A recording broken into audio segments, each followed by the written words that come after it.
I kind of feel like Warlock's tricking us a little bit because he has this cover in the front, but yeah, haha, here's my ass.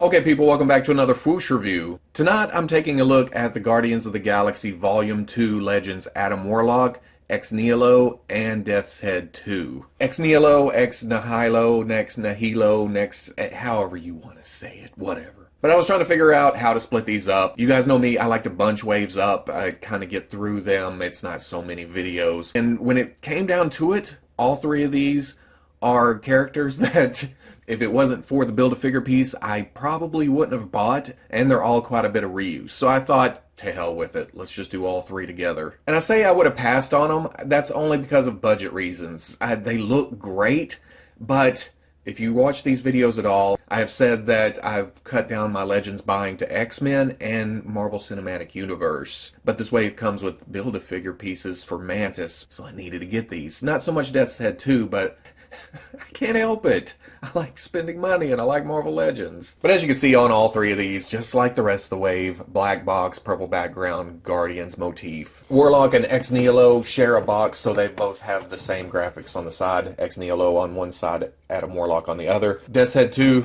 same picture on both sides, pretty picture of him from the comics. On the back, pretty pictures of all three figures, bios up in the corner, wanted poster across the bottom. I will point out that the back of the box, it threw me because I looked at Adam Warlock's eyes right there, and it's white with dark color in the middle for the pupils. And I thought, man, that looks funky, but you get to the actual figure, and it's the dark color for the eye and then the white for the pupils, which I like a lot better. It looks a lot more cosmic, kind of ethereal. So I'm glad they went with this. And down here is the usual unreadables. Probably says something like, don't think too much about Robo putting all these together. He's actually a lazy bastard and doesn't want to edit 3 separate videos. Boy, that's weird of Hasbro to call me out like that. But like always, I'm going to get these open and see exactly what's going on here. Okay, and there we go, all out of the package. And I'm a bit surprised, but also at the same time, I kind of figured that some things would be going on that are going on. What are you talking about? Looking at Ex Nihilo first, only because he's the least dynamic looking of all the figures, and I emphasize looking. This is pretty much reused from the old Hyperion, Sentry, Luke Cage, Radioactive Man body. It's big and bulky, it's not super tall, but it's got a nice thickness to it. The new sculpt work that is done to it is pretty nice. The head with the asymmetrical horns. The hands, I think, they do kind of look like reuse, but I'm not sure if they are. They've got kind of a wrinkle sculpt on them, so they may be gloves from some other figure. And then there's the feet, which is really throwing me off because it's weird seeing Marvel Legends with bare feet, especially a figure this big. The body is molded in a nice gold color. It's nice and shiny. It's not a reflective gold, but it's a nice gold color. It's got a sheen to it. And then the few bits of paintwork on it, like the symbol on his chest, and then his eyes, teeth, his third eye. That all looks good. It's nice and cleanly applied. And then there's Death's Head 2. I love the Colossus sculpt, so seeing it get reuse again, that's fine with me. The figure has a heft to it. It's kind of heavy, which always makes me happy. It makes me feel like I got my money's worth out of the figure. But the new sculpted parts are the head, of course. From the elbow down is new sculpts on both sides, and from the knee down is new sculpt. And then there's an overlay piece for the belt that looks a little bit organic, kind of freaky looking, but I'm good with it. It looks good. And then the paintwork is all nice and clean. He's got different colors for each eye. The skin tone is kind of nasty. It could be a little bit more fleshy, but it does have a wash to it to kind of bring the depth out in it. There's a metallic sheen over most of the figure. There's some grays, there's some golds, there's some reds, there's some blues. Even though it doesn't look like it, there is a lot of color going on here. And then there's Adam Warlock. This is mostly reused from the Bucky Cap, Black Panther, that style body. We've seen this a lot, so It's your basic body, but it does look good here on Adam. I was going to say that the left hand being splayed out like it is a new sculpt, but I think this is reuse from a Spider-Man figure. It looks like that wall crawling hand, which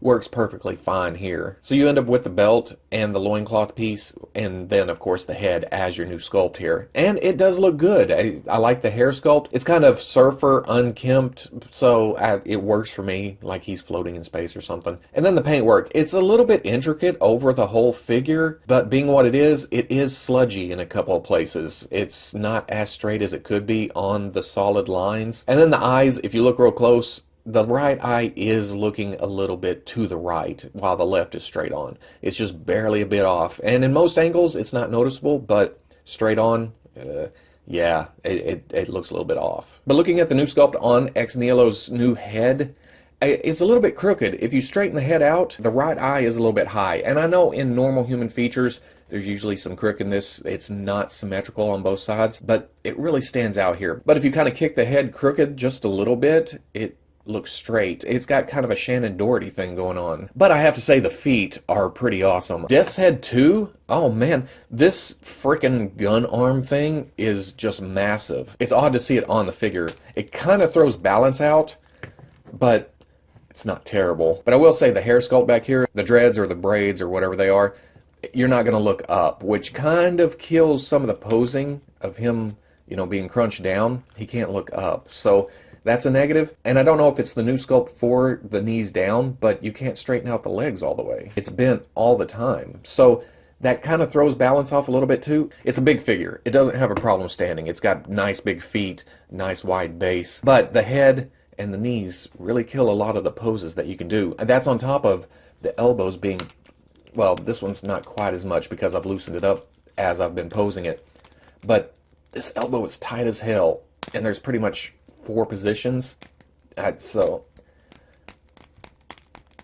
there you go. It's a little bit looser. So complaint fixed. I fixed that one. And then on Adam Warlock, this is more of a design decision. I don't know if it's actually this way in the comics. It's been a long time since I've seen him like this, but he's got the loincloth in the front, but nothing in the back. He feels kind of naked. I don't think that's the figure's fault. It may be like that in the comics. It's just an odd decision. If he's all worried about his crotchal region being in everybody's face, he should be just as concerned about his ass being out there. That's just me throwing that out there. Going over articulation real quick, because like I said, most of these bodies are reused, so you probably have an idea of the range of movement and the points of articulation here, but really quick. Ball on top of a hinge in the neck. Good range of movement, but it's kind of springy. It kind of kicks back to neutral position. Got some tilt, swivel, hinge and swivel in the shoulder, out, around, swivel at the bicep, double elbow comes most of the way up, hinge and swivel in the wrist, good hinge in the torso, good forward, nice arc, swivel at the waist, hinge and swivel hip, up most of the way,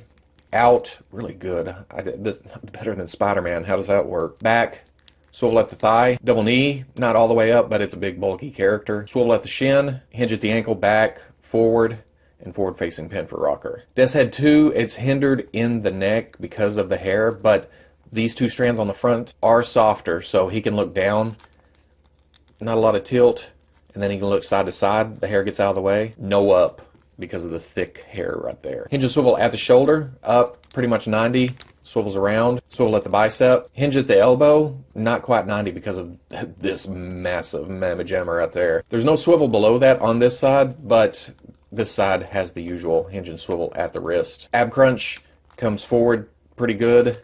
Arcs back, swivel at the waist, under the belt, nice and hidden. Hinge and swivel at the hip, pretty much all the way forward. Out about 45, back, swivel at the thigh. Knees, not a lot of movement. Hinge at the ankle, back, forward, and then forward facing pin for rocker. And then for Warlock, there's a ball on top of a hinge. He can bury his chin, he can look up, not a lot of tilt. Swivel, hinge and swivel at the shoulder, out, not quite 90. Swivels around, swivel at the bicep. Double elbow, muscle kind of keeps it from coming all the way up. Hinge and swivel at the wrist. Hinge in the torso, forward, back, swivel at the waist. The belt is free floating, so it gets up and out of the way. So when you bring the leg forward, it comes all the way. Out, about 45.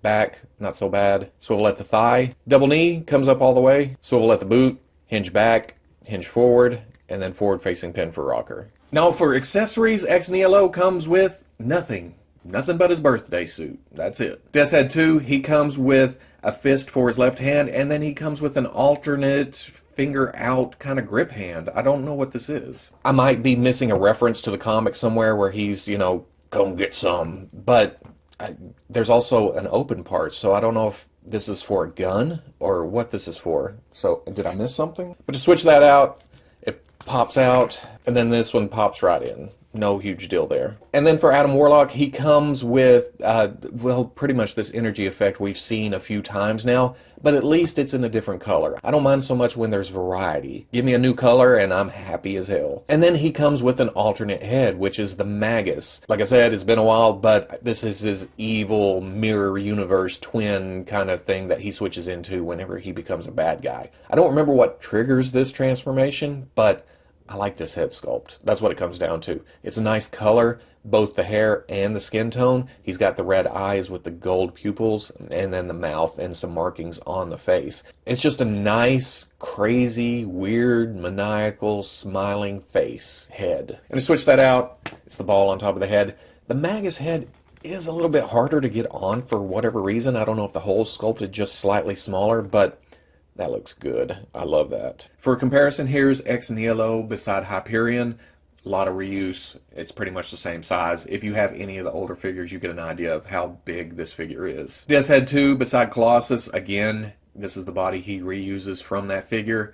It's a nice, big, bulky sculpt. And then Adam Warlock, of course, uses the old standard Bucky Cap Black Panther body. At the end of the day, these are all solid additions to your comic book shelf. I'm kind of in a quandary. I don't know what I'm going to do with these. Adam Warlock will probably go with my comic book Guardians of the Galaxy, but I don't have a standard comic book shelf anymore, so what am I going to do with Ex Nihilo and Death's Head 2? It doesn't break my heart not having a place for Ex Nihilo because basically, I don't know who the character is. I remember starting that arc whenever he showed up in Avengers, and it was all these alternate Avengers coming in, and he was trying to turn the planet into some big vine, maybe? I don't know. I didn't get through the story. So having a naked gold guy with mismatched horns, not really my idea of a fun Friday night. But I know there's people out there who are happy to get this character, who want to add them to their shelves, and there's nothing wrong with that. There's nothing wrong with this figure at all. But Death's Head 2, I do remember him from way, way back. It's been a long, long time. And this figure brings across that character perfectly.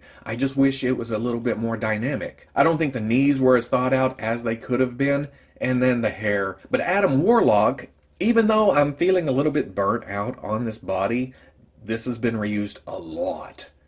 I dig this figure. I know I say X-Men, I know I say MCU, but I do have my comic Guardians hanging around on an odd shelf too. And I remember Adam Warlock in this costume being a member of the Guardians, or at least hanging out with them for a little bit. And I feel like with, oh God, how do I say this without too many spoilers? He should be prominent in the next Guardians of the Galaxy movie somehow. So I'm hoping by the time that comes around, we'll get both a movie figure and a classic Adam Warlock figure, you know, with the Speedos, the big belt, and the big-ass cape. And with the Infinity Gauntlet that would pop onto any figure. Am I asking too much? Yeah, but I'm a collector. Don't we all? Don't we all ask for that extra mile in our figures? So if you like the review, which was basically, I don't know much about that guy, I don't remember a lot about that guy, and this guy's kind of cool. Comment, like, subscribe, and I'll catch you on Fwoosh.